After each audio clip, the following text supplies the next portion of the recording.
I think Jane's perception of beauty does not come down to like what someone looks like. It comes from their actions. So I think that was one of the first seeds that was planted here in the story of when she receives kindness, she finds beauty in someone. And I loved that. It is in being rebellious and being strong that she gets what she really wanted from them, which is attention and affection. Yeah, I really love what you said, Lillian, where Jane carries Helen's light forward in life, and that is beautiful. I love that. Lillian, hello. How are you?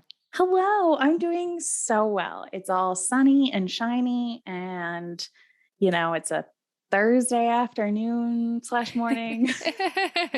Yeah, it sure is. Lillian, I know that you're a pretty avid reader, and I'm just wondering, have you read anything interesting lately that our listeners might be interested in knowing about?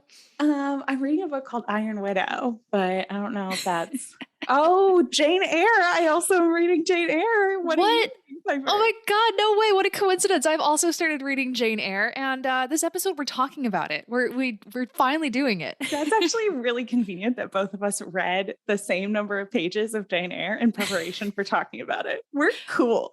Wow, we're cool. We're also so clever with this silly opening. But yeah, Lillian, tell us, what chapters have we read that we are going to be discussing today? Well, we obviously started with chapter 1. So a unique hot take that we chose to do. And then we read through chapter 10, which for those of you who maybe haven't memorized the exact chapters of Jane Eyre and what happens when, we left off with Jane is now a full adult at 18 years old. She did it. And she is getting a new job. And she just heard back from a lady called Mrs. Fairfax saying that she can have this job. So she's getting out of there. She's heading out of Lowood, and she's going to go somewhere else. And it's going to be totally fine and not a problem at all. Yeah. So we mentioned at the end of last week's episode that the way that we're going to go about reading and assessing and reacting to the source material, Jane Eyre, the novel, is by breaking the story up into different kind of significant chunks of her life. So yes, we decided to begin with the childhood before she goes to Thornfield. So this is where we're starting. I guess, Lillian, before we dive into character and analysis and plot and theme and all kinds of other beautiful things that we're ready to discuss, I'm curious, what was sort of your mindset when you were, sitting down to read this? Were you like, I'm going to make a kind of comfy space for myself, really get in the zone? Was it just simply like, oh, I've finished cooking, I'm just going to read a few pages and then go off and do something else? How do you create the atmosphere for reading Jane Eyre? Yeah. So I read a lot, like so much. Like I read like multiple books a week, a lot. So what I was really careful about and very conscious of is like reading is sort of something that I'm just like at the end of the day, you turn on an episode of TV, I pick up a book. And I don't mean that in the way that it sounded as that came out, which is like, I'm just like so smart. And like, it's not, You're like, usually plebes might watch television, but I prefer to expand my brain. It's usually garbage in the same way that like a really cool TV show can have a lot of intellectual value. A lot of books can have no intellectual value. And those are the ones I read.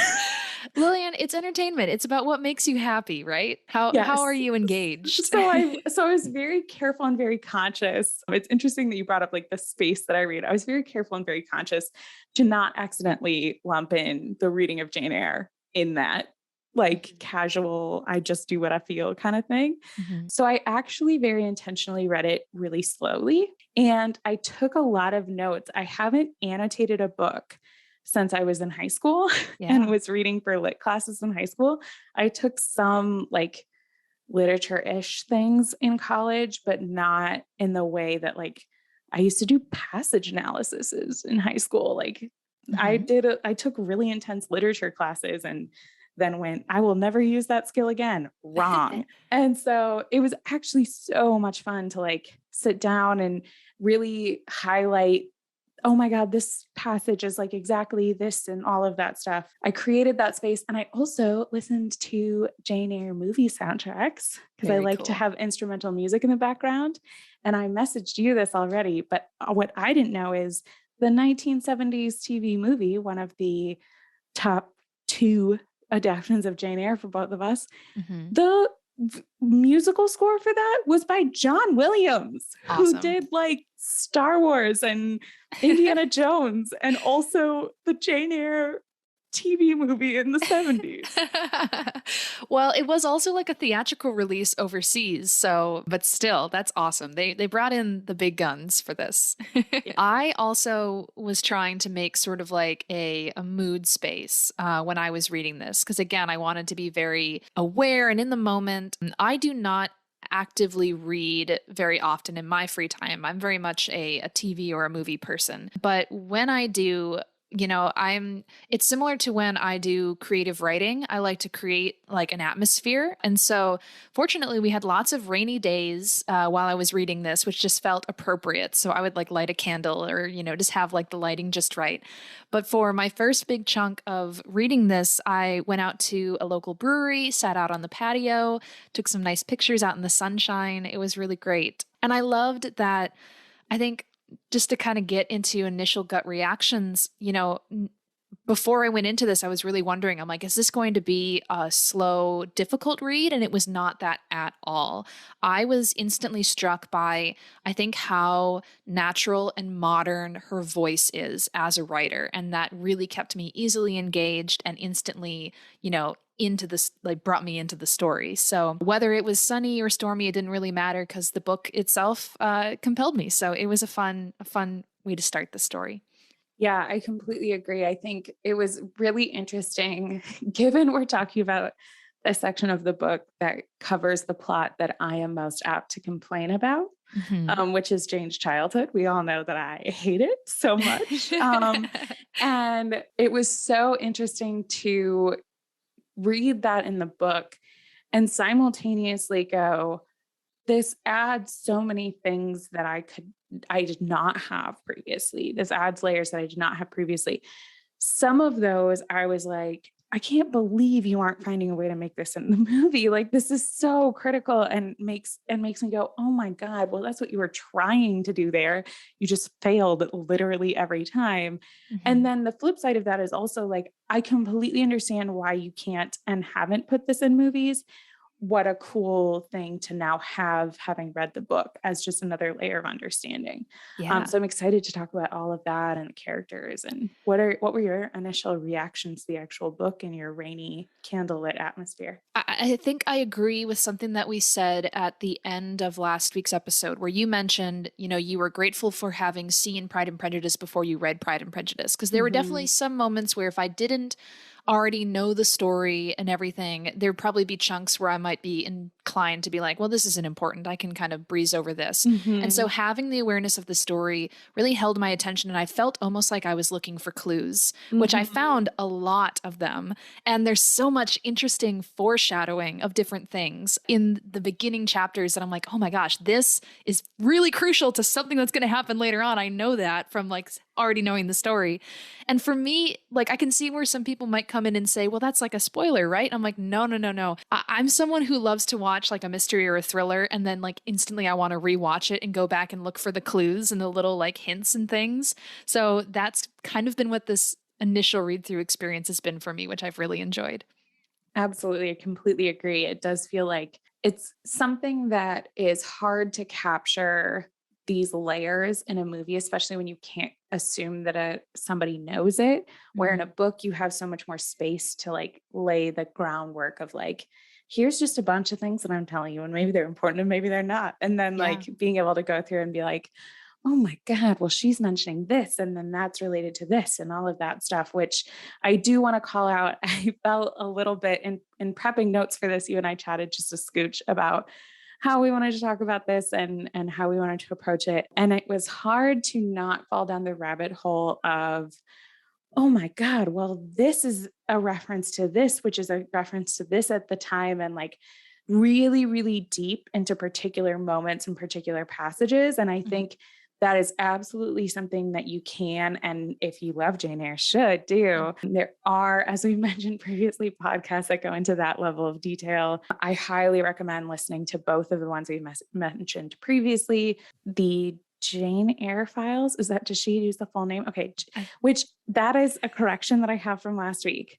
The Jane Eyre files are done by Charlene, who is all over online talking about Jane Eyre. If you haven't heard of Charlene, you maybe haven't Googled Jane Eyre as much as I have. She's a I well-named person. I called her Charlotte, and that is actually the name of the author of the book, Jane Eyre. Well, any fan I think would be honored. So you're welcome.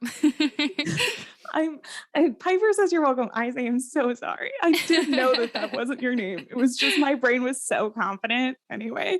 And then the other one you mentioned is On Air. Is that? Oh no, it was. I think that was the name of that season. Yeah. But yes, it's from the Hot and Bothered podcast, Yes. season 3. Mm-hmm. Yes, and I listened to their first episode and then realized I will listen to it at some point.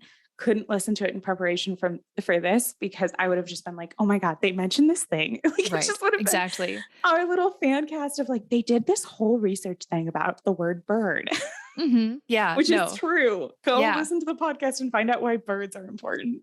It's very, very good. But yeah, we kind of discussed off air that sort of the way we want to organize our thoughts on this was kind of by talking about, major themes that we see in these early chapters, and then also kind of breaking down like some characters and things like that. So Lillian, is there a particular spot where you feel that we should start? Because otherwise I could go too. Yeah, I'll go ahead and start with, this is, I think, something we're going to talk about within other moments as well. But one of the big themes, I actually have different colored tabs for my different things that I looked at. And one of the tabs that I put in that I used by far the most for this is Jane's strength. Nice. And the way that they lay the groundwork for, it's something we talk about a lot in these different adaptations, which is how Jane has this very particular type of feminine strength. Mm-hmm. And it's not about putting her hands on her hips and breaking vases. It's about this other kind of very feminine strength, because there's a very limited scope that we as a society then and now allow women to be strong. Mm-hmm. And Jane, as a child, reading through her childhood, something that I feel like I'm now disappointed has never really been captured in any of these adaptations that we've seen, is her exploration of those different kinds of strength and finding her way through that. Yeah. And I really loved getting to be in her head and hear her strength and hear what she did and did not say and why and how she felt she should behave in a particular moment and then how she actually behaved in that moment. I thought that was so interesting. And I really, really loved that in this book. But before I monologue for an hour about Jane's strength, did you have anything around that? Oh yeah, absolutely. I like what you said where you mentioned like where she gets those influences from, because I think that's a big thing that I was planning to talk about. The importance of establishing her childhood this way is we get to see the factors and the people that have made our main character who she is and why she reacts the way that she does later in life as an adult. So yeah, when you talk about strength, I instantly think of the positive influences in her life, where the first one, even though it wasn't as kind as some of the later ones that I'm going to talk about, is simply Bessie, who I thought in the book is so much better of a character than anything we've seen in a movie or a TV adaptation so far. She's so much more complex. Most movies and shows I've seen, I feel like they make Bessie off as like barely tolerant of Jane and like there's like a shred of kindness and then she's just gone. And I think here there's this interesting level of complexity to her that what I was really picking up on is this is a woman who wants to care for this child. She has like organic, natural sympathy for her. But I think she's also a woman who is incredibly stressed living in this household. Mm-hmm. She's a worker, so she's got tons of like work that she has to do on top of all of this.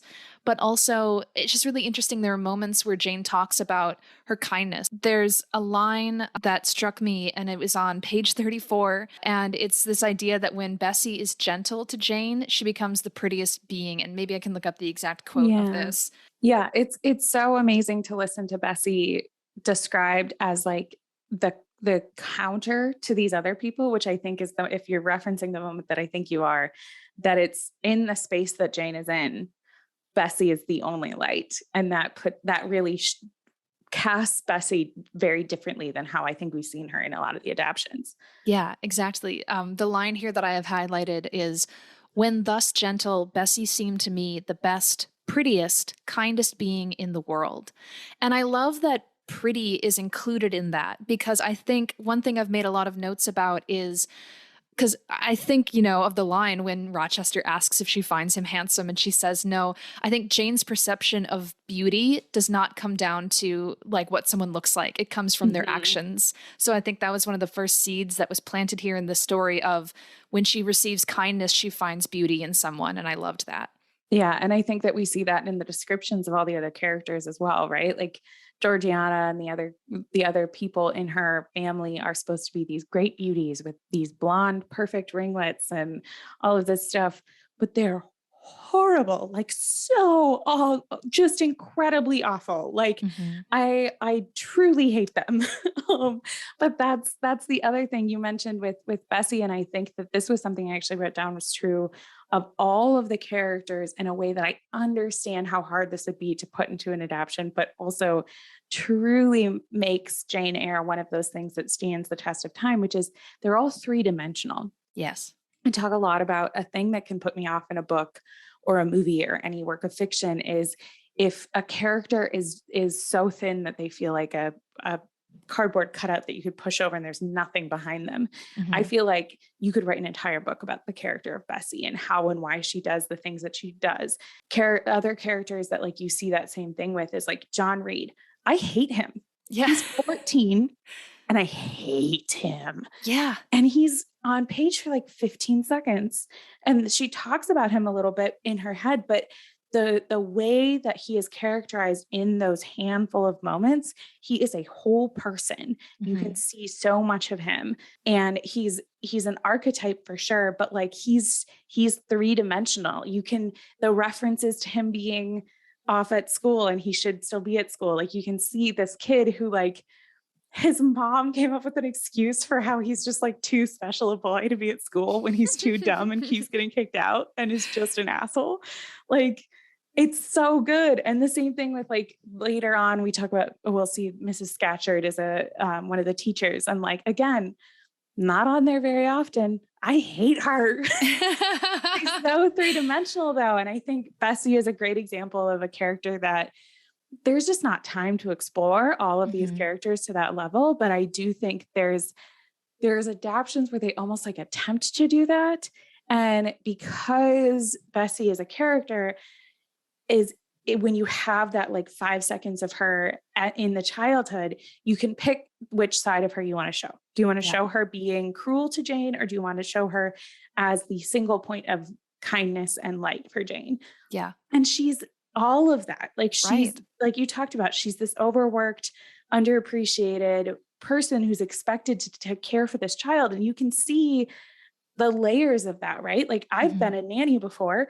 I understand how the kid's behavior ultimately is brought back on you, whether good or bad, whether your fault or not. Yeah. And so Bessie is supposed to be in charge of Jane, and Jane is actively hated. So Right. her choice is join the family in shitting on Jane, Hmm. including to Jane herself, Hmm. or be kind to a child and have your life be harder and more miserable when it's already going to be inherently difficult. Yeah. There's layers of sympathy that you have and understanding you have for Bessie, but at the same time, I'm just like sitting there screaming, being like, this little girl has no one who is nice to her. Yeah. And so she's accepting this like semi-abusive relationship with Hmm. this woman who's in this position of power. Yeah.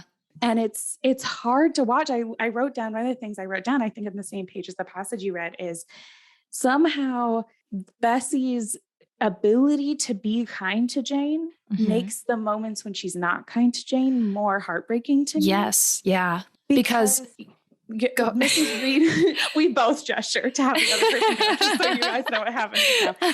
Because Mrs. Reed, like, she hates Jane. I don't think you get to hate a child. That's a whole other conversation we can have.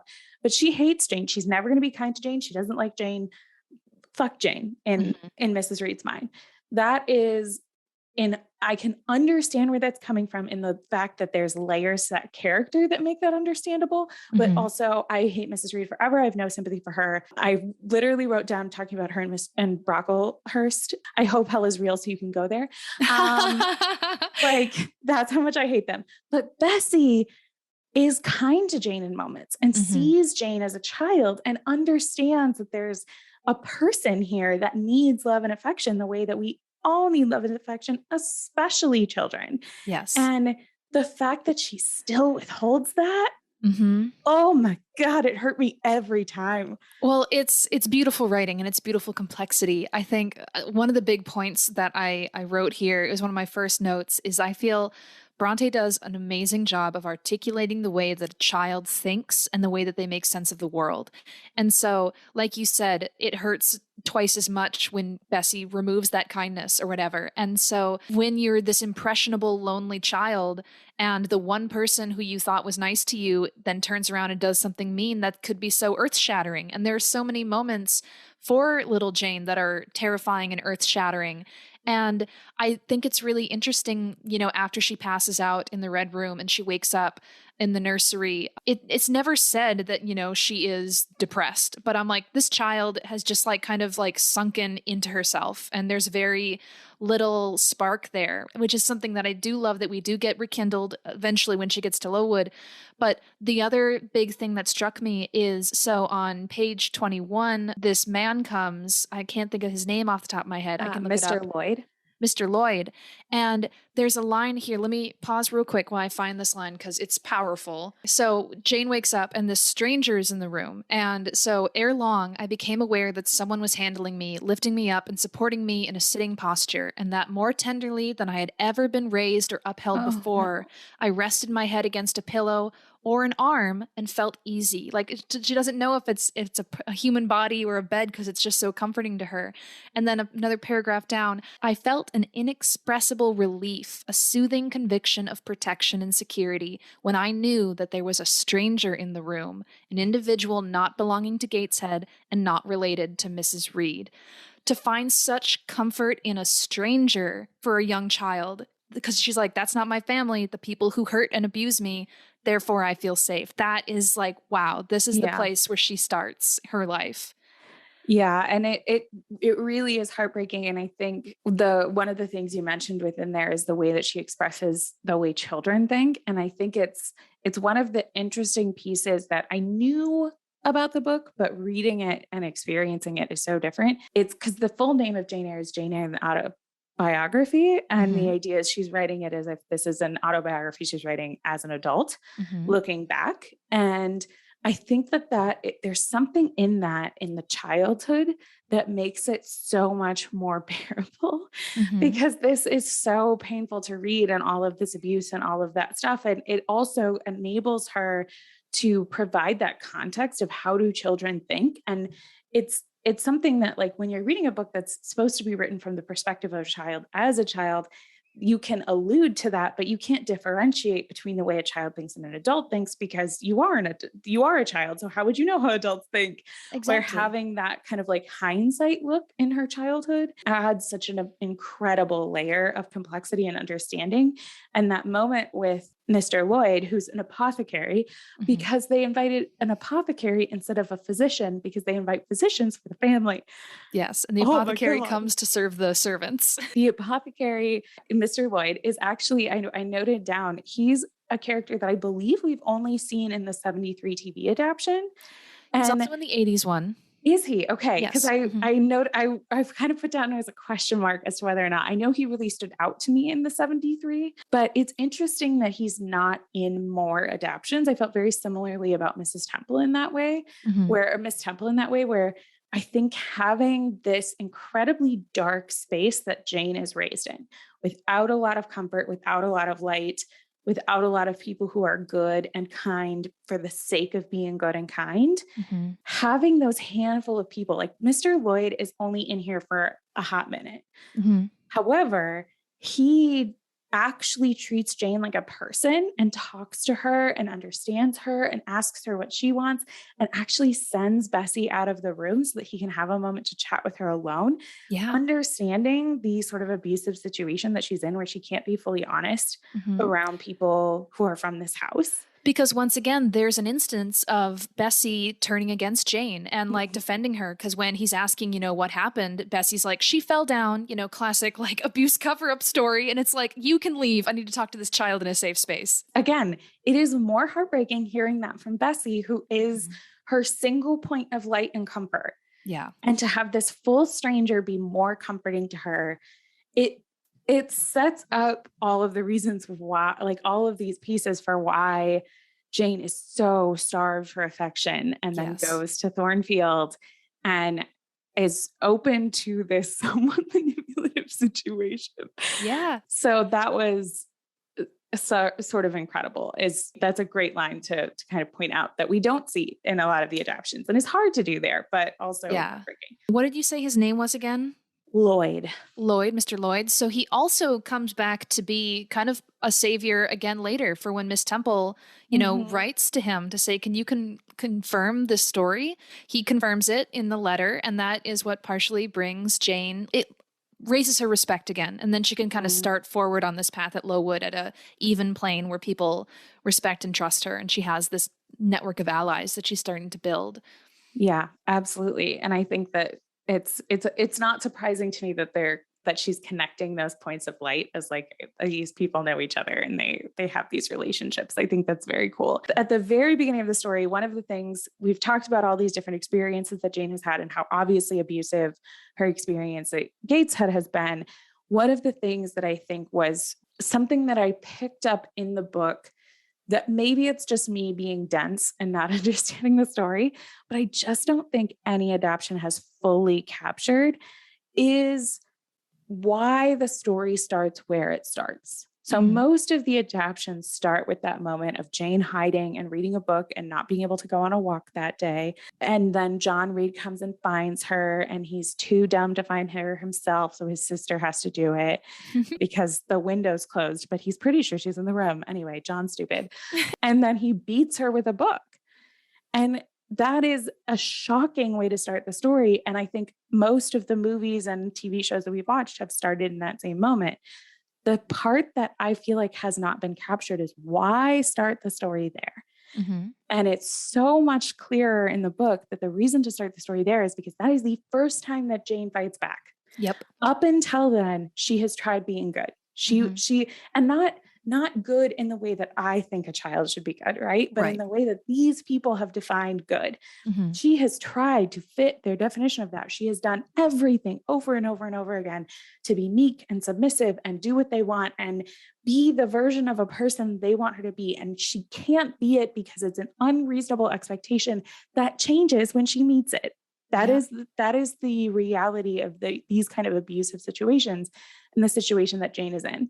And she gets this moment where she's being beaten with a book is where she snaps and kind of goes, I'm over this and I'm going to fight back. And she literally fights back in that moment. And then she reflects on her experience when she's in the Red Room. And we see that in these chapters, in these months leading up to her going to Lowood, her changing her mind on what a person should be and questioning it. And I think that is something where it's always hard to hear about Jane's super abusive situation that she's in and to be like, why would we listen to a story about a child being hurt like this?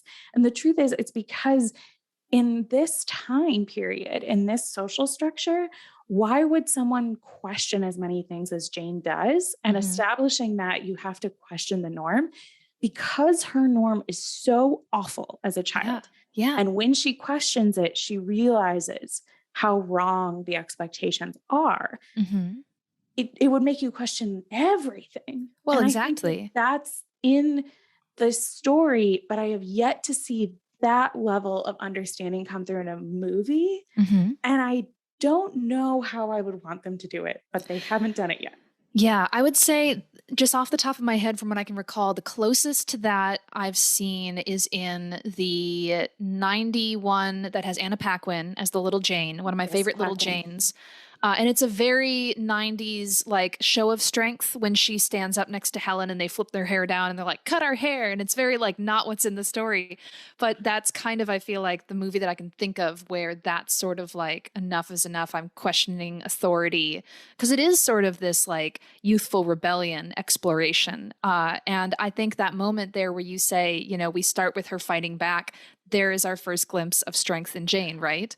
And Yes. it's seen through physical strength, but we will see it evolve through emotional strength and wisdom as well, which I love seeing this character growth for her because you were talking about, her questioning this society and like, why do we have to put up with this abuse? And I actually have a passage here again, which I think is one of the most beautiful chunks in the early section of this book when she's having this kind of moral discussion with Helen, because Helen is very much someone who is preaching, she's very I don't know, religious is the right word, but she reads the Bible. She's like, we should do as, Jesus says, love thy neighbor and stuff like that. But I love that little Jane comes back to her with this and says, if people were always kind and obedient to those who are cruel and unjust, the wicked people would have it all their own way. They would never feel afraid, and so they would never alter, but would grow worse and worse. When we are struck at without reason, we should strike back again very hard. I am sure we should, so hard as to teach the people who struck us never to do it again. And that is, I think, a kind of vengeance that we don't see later on. And obviously, we'll have to see how it is in the book, but she's very more so in the movies and the TV adaptations as an adult, I think, takes on these lessons that she learned from Helen of forgiveness and we must like turn the other cheek sort of a thing. So I love the child rebellion in her of being like, I just started fighting back. You should fight back too. Like, I love when she talks about the switch. She's like, I'd break it under her nose. And Helen's like, probably you wouldn't do that. You're just talking. But like, I love this kind of fire in her that we first have. Yeah, absolutely. And I think that evolution of character is the part that I think is so critical in what you're referencing there, because the I think we see a lot of that moment of strength in Mm-hmm. Jane and that moment of things being different and she's fighting back. What I think isn't is often missed in the movies that is so critical to contextualizing that moment is it's not just a moment of Jane fighting back. It's Mm-hmm. the first moment of Jane fighting back, Yes. because it's easy when watching Jane Eyre to think that that's always been how she is. And that's why these people in her life don't like her and are cruel to her, is because she's always been this rebellious girl who, when she gets hit in the face with a book, she also hits him in the face. And it's like, don't do that. Like, so that was sort of my perception. Is I had this misunderstanding that Jane was always this strong, rebellious girl and people didn't like that about her. Mm-hmm. No, Jane tried to be what people thought she quote unquote should be, Mm-hmm. and it didn't work.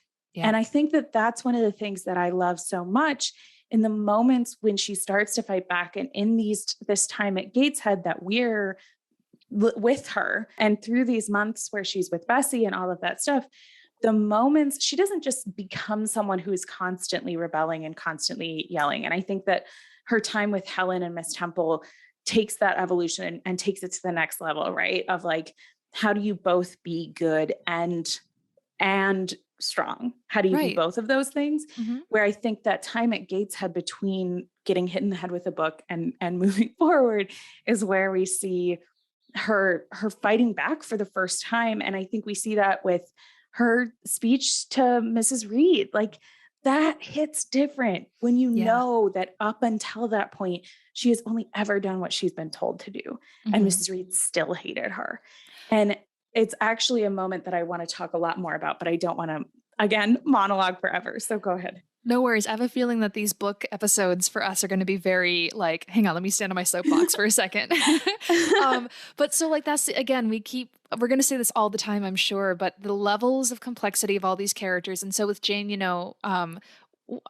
where you said before this point, she was trying to please, I think that hasn't completely left her, right? Like that's Mm-hmm, still mm-hmm. something that is a great desire for her. And a line Yep. that I wrote down, there's just so much sadness in this child.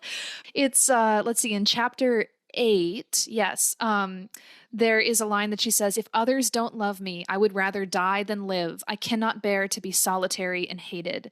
And it's her Mhm. speaking to Helen. And so there is equally this desire in her to rage against those who hate her, but also there's this desire to be loved. And I think that is kind of where initial Jane was, is just being like, Yeah. maybe if I'm subservient to this awful family, they'll love me. And that turned out not to be true. So eventually she's like, well, I cast you aside. But I do think as she's now in Lowood, this desire resurfaces to be like, these people don't know me or my past. It's a fresh page for me. I want to be loved by these people now. And at Mhm. first, that is also dashed by Brocklehurst, but luckily, people come in and kind of help. So, And I think it's interesting that you point out that she cast them aside. And I think that that is absolutely something that she does and should do. But something that I noted in those last moments that we have at Gateshead, mhm. she has a whole other level of that strength, right? Like, because any, in a very human way that Charlotte Bronte does in this book, you make bold statements, you decide you're going to live your life differently, and then you kind of do, and it's a process, and it Mhm. evolves. And I think that anybody who's tried to make a really big change in their life can relate to that. Yeah. And I think we see that a lot in Jane in these months at Gateshead. And it's that first moment of getting hit in the face with a book, to the moment where she breaks with Aunt Reed. There's 3 months there. That is a Yeah. good chunk of time where she's processing this information and trying it out and learning about things and all of that stuff, and being in her head in that moment where she's been told by Brocklehurst all of this garbage. And we will talk about him, but focusing on Aunt Reed right now. And she's listened to Aunt Reed say all these terrible things, and she's held her tongue and she's not contradicted her in these moments. But she's standing there, and you know that the previous version of Jane, before this reflection on what she wants to be and how she wants to say, would have just taken that and moved on. But instead, she goes, I have to say something. I have to say something. Mhm. And she goes on her famous rant where she says, "I'm not a liar. If I were, I would say I love you." And Yeah. she continues on with that. And what I found so impactful and that again, that understanding of how she was before versus how she is now really changes it. It is in being rebellious and being strong that she gets what she really wanted from them, which is Yeah. attention and affection. Yeah. Aunt Reed immediately gives her the affection. Oh, And yeah. Jane knows that's bullshit, right? Like, she Mhm. knows that this is garbage. Mhm. And the same thing happens shortly after that with Bessie, because Mhm. Jane doesn't in the same way that if you've ever like stood up to someone or said something to somebody in a moment of frustration, there's an adrenaline rush to that she very clearly is on. And so when Bessie comes in and like says, "You shouldn't have done that," Jane comes back with this energy of like, "You, none of you guys should have done any of this shit. Like, this is like so fucked up." And just like says that to Bessie. And that's the first moment that we see Bessie coming back at her and talking to Jane back and having this affection back. And it makes you wonder Mhm.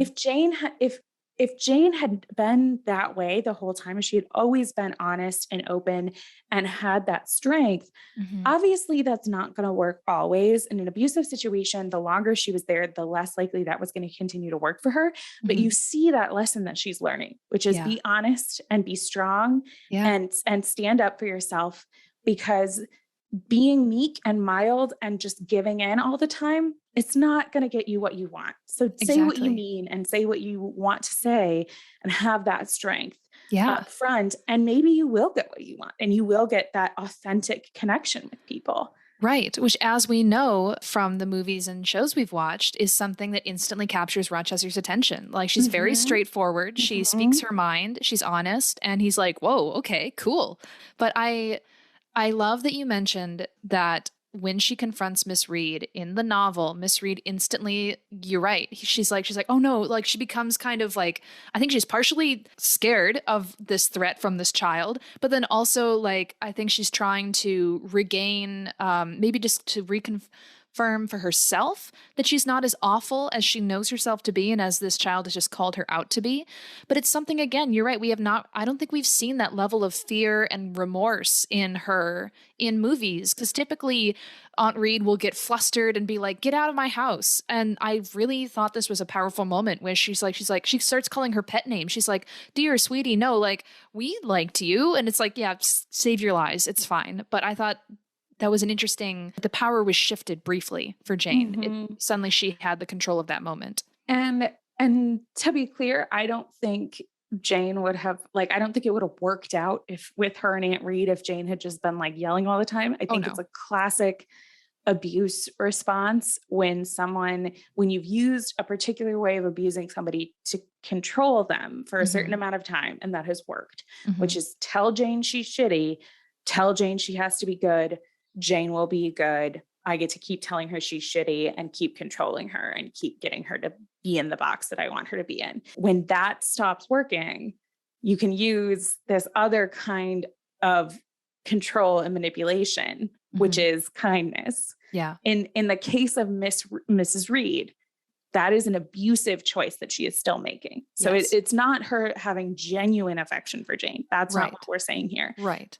It is still abuse. It's just a different kind of abuse. And it's absolutely that she loses the control in that moment, and how she's going to gain it back is by giving Jane what Jane wants, in the hopes that that will then make Jane submissive again, and not because, like you've pointed out, Jane could go out and destroy this woman if she wanted to. And Mrs. Reed's position is fairly precarious. Doesn't mean you get to abuse a child. Yeah. But she doesn't have a lot of power in this society relative to other people. She has money and a house and all that stuff. Especially power. Anyway, especially since her troublesome son, once he's of age, he will be the lord of the estate, and then she will have to do whatever he wants. But already, when he's still a child, he bullies his mother as much as he bullies his siblings. And it's very interesting. It's pointed out, like, how he drinks, he calls her that nickname, his mother, he like calls her old girl or something like that. And she just kind of laughs it off. There's, like, I think equally she is inevitably afraid of, this awful boy that she sucked at raising, like having all the power over the family's lives. And he is already off to a bad start. She knows it's going to be awful. So I think maybe she's just trying to, like, kiss up to her child and be like, oh, mommy loves you, be nice to me. And it's just like, oh boy, your life is awful too, isn't it? Well, and it's those different types of control that Mrs. Reed can exert over her situation. And she has fairly limited levels of control that she can exert over John. And she has fairly limited levels of control that she chooses to exert over her girls.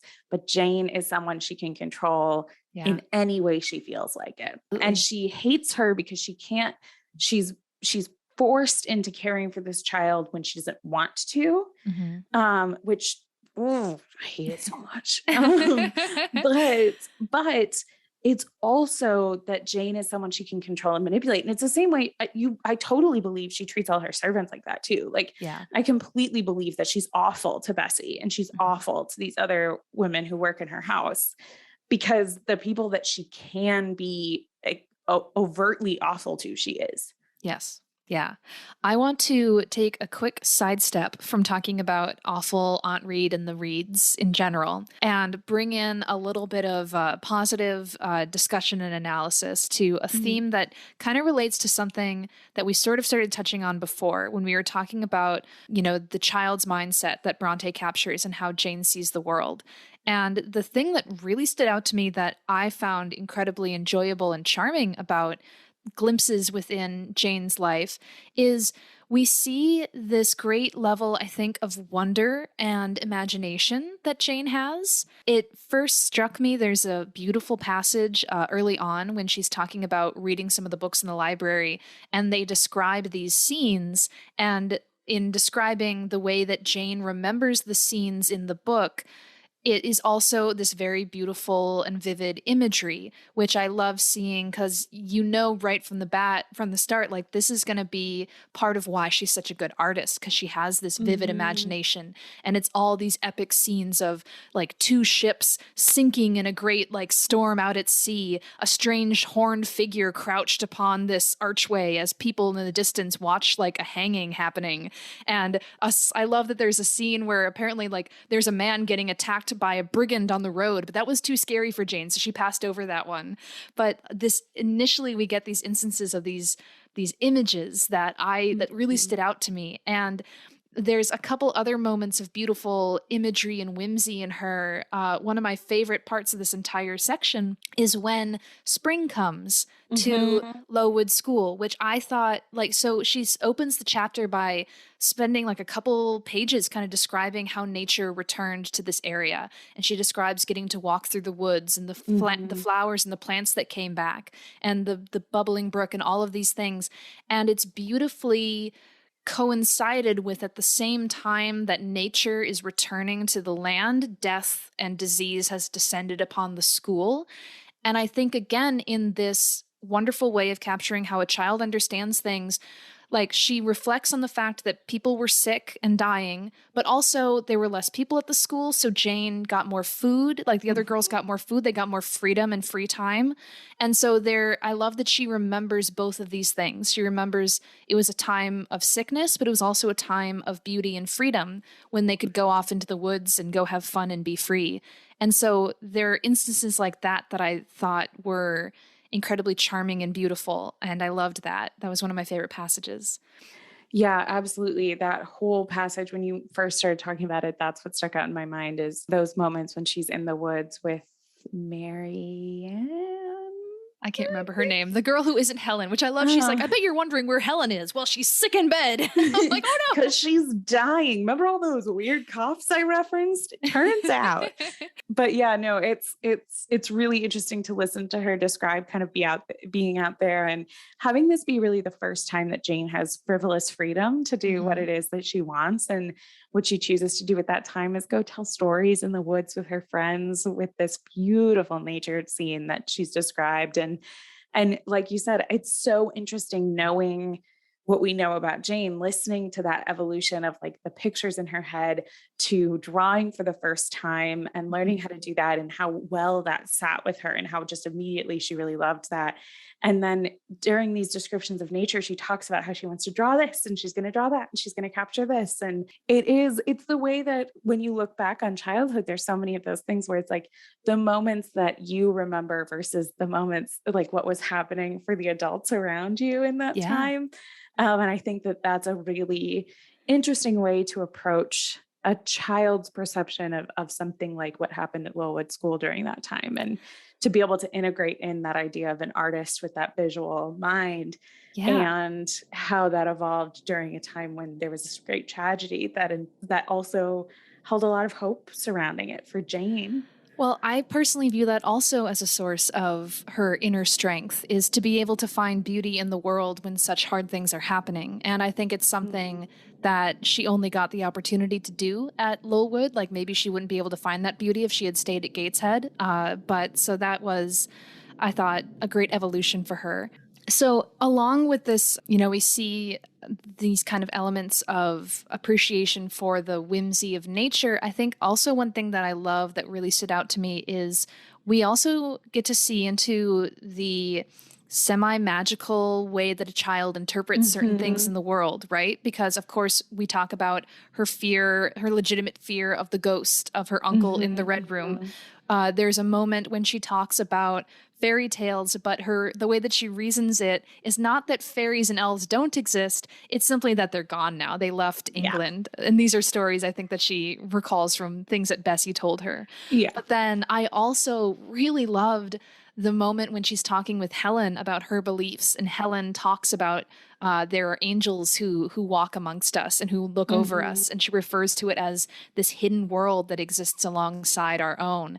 And I love that it's important to plant those seeds as well, because this, I'm sure, is something that she will reflect on when she starts to, see the weird things at Thornfield, but Mhm. doesn't know what they are. And so I know that a lot of versions have kind of alluded to ghosts, and I really hope the book does that. But it's also kind of leads into this magical realism of eventually Mhm. hearing your lover's voice from miles and miles Mhm. away. So all of these initial things, Bronte just is killing it with like Yes. laying the groundwork for an epic story. I completely agree. I think there's those moments in the Red Room. I think that's another moment where it plays really differently in movies. I understand why it plays the way that it does. And I think one of the things that I find really interesting in this project that you and I are going through of watching all these adaptations and kind of reading this book is the more that I'm reading the book and going, well, I understand why you would interpret it that way, but why has everyone interpreted it that way?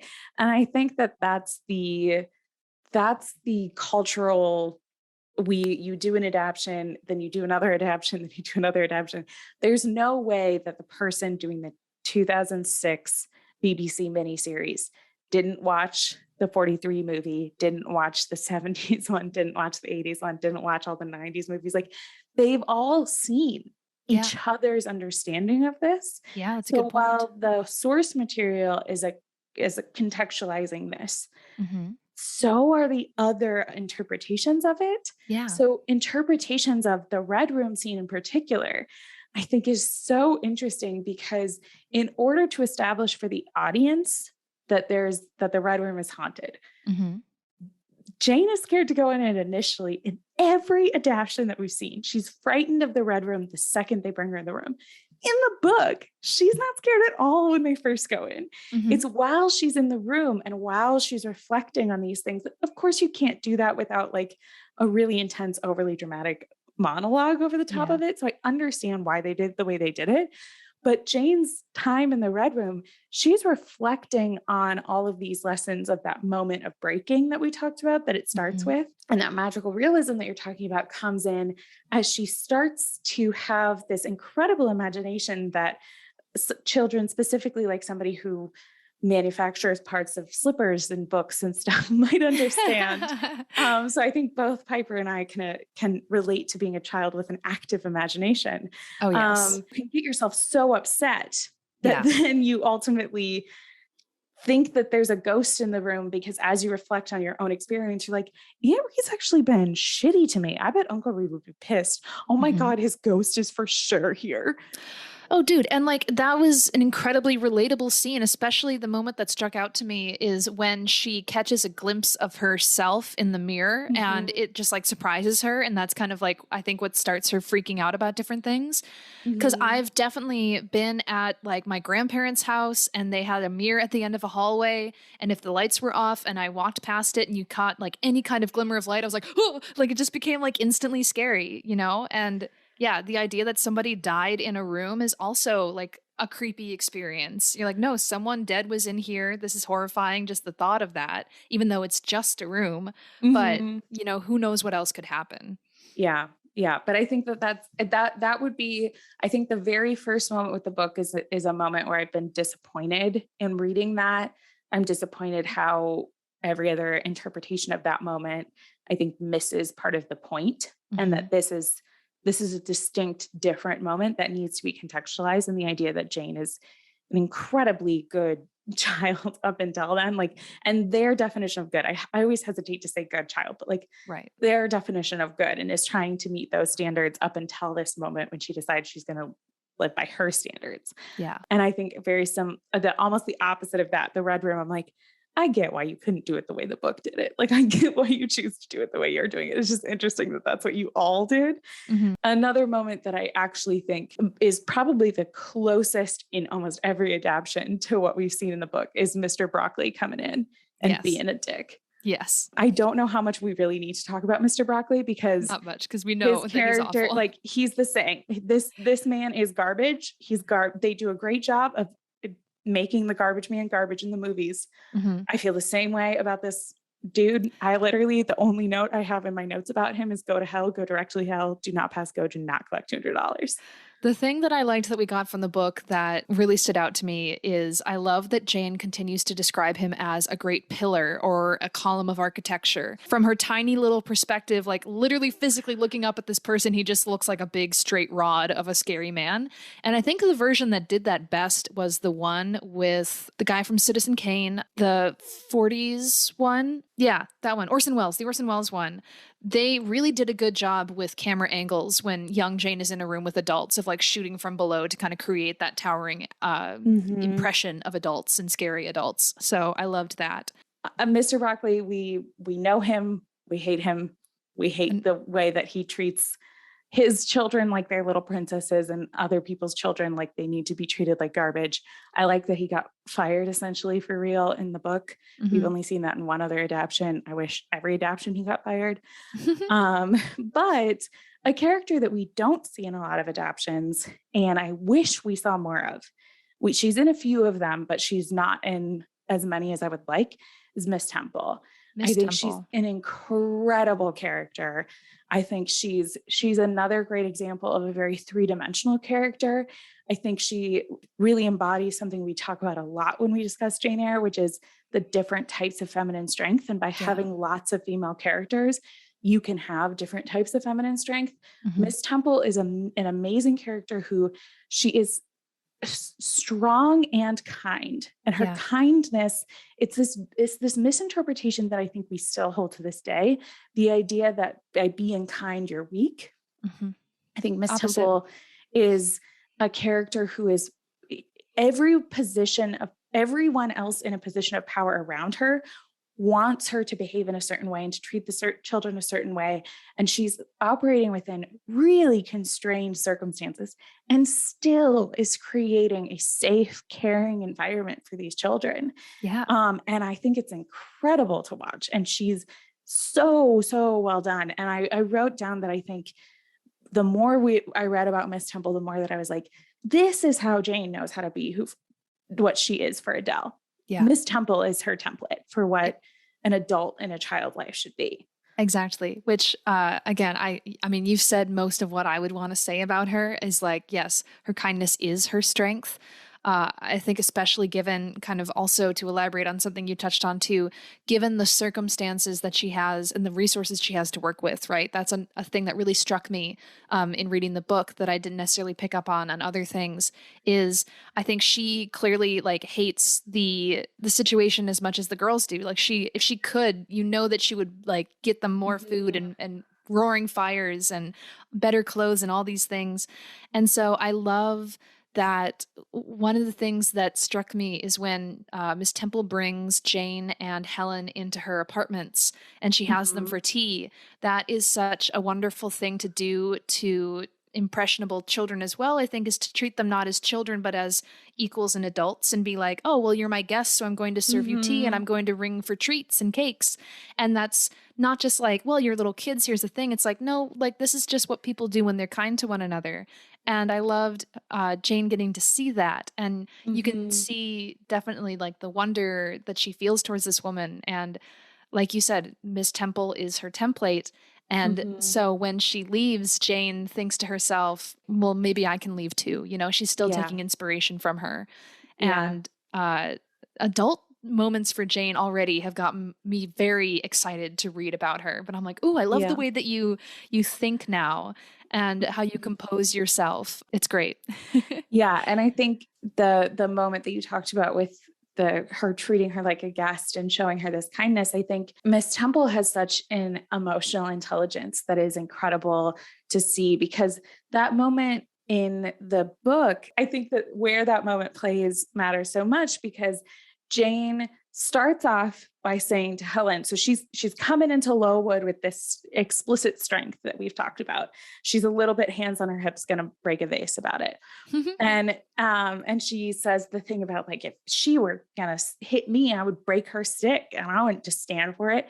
And then we watch her right after that get put on a stool and called a liar, and her in her head she's going, God, I actually am so weak and so pathetic that I can't even stand up for myself in these moments, because she is 10 years old. and hmm and why would she? Because there's all of these adults have so much power over her. And what is she supposed to do? But she has very high expectations for herself. So she feels so many layers in that moment. One, she's being framed up in a way where she believes, because of her experience from Gateshead, that she's going to lose all of the progress that she's made, and all these people who she really likes. And she feels like she's starting to get understanding from are going to hate her now. Mm-hmm. And two, she's disappointed in herself for Mm-hmm. allowing that to happen. Yeah. And that's when she has that moment of, I would do whatever it takes for people to love me, which is Right. so contradictory to the Mm-hmm. moment later that we know about in the book where she says, I would live alone if that's what honor required, Yeah. which I found so interesting to listen to. So we've seen this moment of, she's so disappointed in herself. Helen comes in and goes, people don't hate you. They hate Broccoli because he's such a dick, and people can Mm-hmm. see that. And of course, they're not going to hate you. And also, if they did hate you, great news. God, my main man, my favorite dude, he loves you anyway because he sees who you are in your spirit. And I know that you're not a liar, and you know that you're not a liar. And that's what Yeah. really matters. So you have to know in yourself who you are and what Mm-hmm. matters, and not let external things be what defines that. And so she's Yeah. having this moment of sadness and being lifted up by Helen. And then Miss Temple comes in and treats her like a person, Yeah. knowing that that's what that child needs in that moment. Jane didn't need another person coming in and telling her how to think and feel about what just happened. She needed somebody to come in and say, come to my office, come have some tea, let's talk this through, tell me what really happened. I Yeah. believe you. I also have to say it's such a relief to see in a story where a kid is getting, like bullied or like accused of things or whatever. It's such a relief to see a teacher or an authority figure who actually has their freaking eyes open and sees what's Mhm. going on and is like, okay, no, don't worry. I saw that you dropped the tablet by mistake. It was an Yeah. accident. I'm going to take care of this. It makes me so mad in other like contemporary fiction where it's like the teacher is blind to the cruelty that's happening in their classroom, like right in front of them. And I'm like, come on, you know what's going on. Say something, do something. That's your job. Well, and So, it's such a distinction between Mrs. Reed, who's mhm, supposed to be this figure for her, who the claim is that Mrs. Reed never saw it, but there's sort of an implication that Mrs. Reed intentionally didn't see the abuse that John was throwing on her. mhm, And I completely believe that even if she had explicitly seen it, she still would have let John get away with that. And then Miss Temple is the opposite of that. Miss Temple has less power than Mrs. Reed did. And yeah, she's still utilizing that power in this, again, super specific way mhm, of she didn't stand up in front of Mr. Broccoli and go, you can't do this to Jane. You have to let Jane go. Jane's a good little girl. And how could you do this? She operates within the constraints that she has. She mhm. has these constraints. If she did that, she'd get fired and then she wouldn't be able to do anything for these girls. Well, So I think exactly. that that's such an interesting, layered, nuanced way to approach it, to still be a good person within the constraints that she has. And Yeah. we see Jane operating within that every time, Mhm. and figuring out where that line is and should be. Yeah. No, and I love that it kind of plays into sort of the lessons that Helen is trying to also impart on her Mhm. of this, like, there's a peaceful way to go about resolving these things or like the forgiveness aspect. They're both kind of that positive influence on her during this very influential time in her life. We should talk quickly about Helen because I love her and it makes me now mad if there's ever a version that cuts her out, which most versions have Helen, but losing Helen and Helen's death is so important and impactful in Jane's Mhm. life. And I think that moment of her leaving is a beautifully spiritual moment. I know it's something that's discussed kind of heavily in the Hot and Bothered podcast is talking about, spirituality and Bronte's relationship with God and religion because her father was a clergyman. And I think that's beautiful to see those elements explored. Some lines that I highlighted are when Jane is asking Helen the big questions, where she's like, what is God? Where is he? And I'm like, whoa, like no one can answer that, sweet pea. But I love Helen's childlike being like, well, this is what I think is true and all these beautiful things. And it's so nice to envision her passing in peacefully. And who Yeah. knows if she actually did. But it's, I think, part of her graceful nature to comfort others. And so maybe she was in a great deal of pain, but she says these sweet things to comfort her friend as she herself is the one slipping away. But Yeah. those were so beautiful. And I love the genuine intimacy between these two young girls. And it wasn't obviously anything romantic, but it's a physical affection that I think Jane has been deprived of her entire life, of getting to hug and kiss someone dear to you.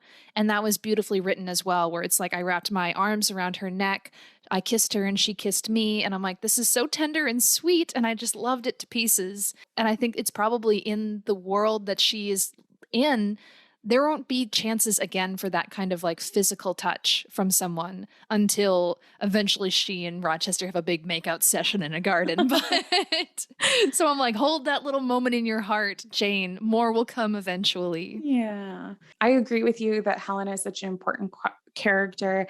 I think one of the things that some of the adaptions do, but really struck me in the book, is they have that age difference. So Helen's supposed to be like 14 and Jane is like 10, which makes the difference in the way that she's talking to Jane make a lot of sense. Jane, her other friend that she references, is also older than her. So I think choosing to spend her time with people who are older than her, I think those are people she relates to more. And she likes having conversations with somebody who's a little bit more on that intellectual side, sort of regardless of age. So maybe that's something that comes back later. But I also think there's a lot of descriptions when they're in Miss Temple's office in that same moment that we talked about with Jane and that kindness, where Jane is just listening to Miss Temple and Helen talk. And it really breaks my heart knowing that Helen dies, hearing the way she lights up and the description of who she is and all of this stuff. And there's a moment in the book where she says Helen was living like she was going to die soon. Like that's like not explicitly what she says, but she sort of says that. And that really, it broke my heart, because you think for a moment, what could Helen have been if she had been able to live and if she had had a whole life, and that's that potential and that light that she has, that going away. But Jane catching that and being like, I'm going to keep holding on to these things that Helen had, I think is so critical. And I found it particularly funny, all those moments when she's asking those questions that you referenced. She's doing that while Helen's like dying, which like the age like, difference is a really important part about that. Cause it's like, when you're 10, a 14-year-old seems like they understand everything about the world. So Helen would of course have the answers about where is God. But I think Helen's security in the uncertainty, when Jane wants tangible answers. And Helen's response of like, I don't know where God is, but I love him and he loves me. And I know that. And I know that wherever I go, it's going to be a continuation of that. I think is really beautiful, because Jane doesn't feel comfortable in the uncertainty. She wants answers. Well, I think that's also to like look at the author writing it as well as maybe like her own inner kind of conversation about this great big spiritual question of like, what do I feel? Maybe both Helen and Jane are reflecting of, you know, her very human like feelings about these big spiritual things. But I really love what you said, Lillian, where Jane carries Helen's light forward in life. And that is beautiful. I love that. That's great. Well, we've said a lot of really good things about this book, and I always like to say at least one bad thing. What is your one bad thing? The only negative note I wrote down in the whole time that we're reading this. So I've complained a lot about moments of like, maybe that's a little bit too much detail. Chapter 10, baby. Poof. I did not need to know about the details of your walk to and from the post office and how excited you were about waiting for the next letter. And then all of that detail felt like an instruction manual for how to get a job in 1847, which, great news. Time travel, if it's real, I'll be able to get a job in 1847. But woof to duff, Charlotte, that was a lot. I'm pretty sure they say something similar about that, with like the instructions of how to do that in the Hot and Bothered podcast. So you should listen to that and relate super hard with them. I didn't mind that at all. I think at that point I was just so excited to see who adult Jane is, or who 18-year-old Jane is. I found actually quite enchanted by the scenes of her sitting in her room and opening the window and leaning out upon the sill. I That I visualized, loved. yeah, I visualized that so clearly in my mind of Jane kind of like, anxiously pacing her room and laying down and thinking to herself, like, what am I going to do? She's like, well, I'm not trapped here. I could do something, and kind of working out this problem. I imagine, I love there was a note where she's like, it was in quotations, and then in parentheses, she's like, this was all in my head. I don't talk aloud to myself, by the way. Like she wrote that in the book, and I'm like, cute. It's so adorable. I liked um, the moment of her like wandering around being like, oh God, what should I do? Well, probably should lay down. And then she full has a conversation with herself, but how would I get a job? Well, you would do it this way. And she's like, mhm. the answers were on my pillow. Oh, Charlotte, hon, you doing okay?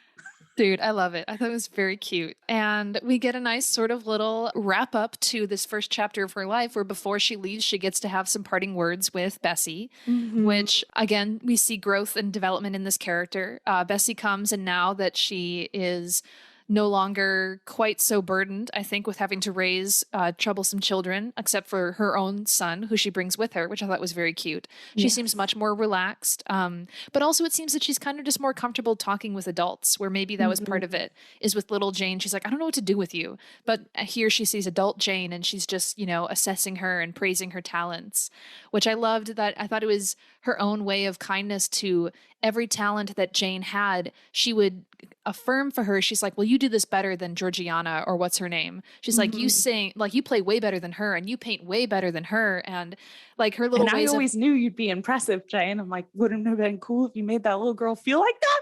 yeah. So that was nice. I kind of liked that send off of kind of being like, Mm-hmm. now I can sort of like put a little bow on this chapter of my life and let's move forward. So Yeah. I wonder yeah, what's going to happen. One of the who things that knows? they reference a lot in that last chapter is frequently she's like, well, I didn't want to get myself into a pickle. That would have been bad. And I'm maybe you're going to get in a pickle, honey bun. Like, she's like, I mean, I only had the one letter. This could have been bad. I could have ended up somewhere super weird. I'm like, oh no. It is kind of fate almost. It seems that she's sort of like laying that seed of like, well, there was only one reply, and it is what led me to where I am. And it's like, it is very, we are drawn to one another. Mhm. So it's curious. But yeah, soon Yeah. we'll be at Thornfield, and we'll get to see what happens in Yeah. that big old house. Well, we've got a couple weeks before we will be discussing that for you, our lovely listeners, because next week we're going to be talking about something completely different, which is another adaptation of Jane Eyre, and this one Hooray! is our first non-English one. I don't think it's in English. I think it's in Mhm. Hindi, Yeah. but it's I'm gonna make you say it. Okay. Send it to me in the chat. I'm putting it in I'll the do chat. my best to pronounce it. So this is a Bollywood film from the 50s, right? From 1952. It is a Bollywood Hindi version. Awesome. And it looks as if, so it's just one word, Sang Dil, I would say, is how you pronounce that. But yeah, I am so excited for this. I will go into this in much detail in the next episode, but I'm a huge Bollywood fan. I really got into it when I was in college, and there's a different, Bollywood movies are very different from Western films. They typically span multiple genres. They're usually very long, like 2 to 3 hours is pretty typical.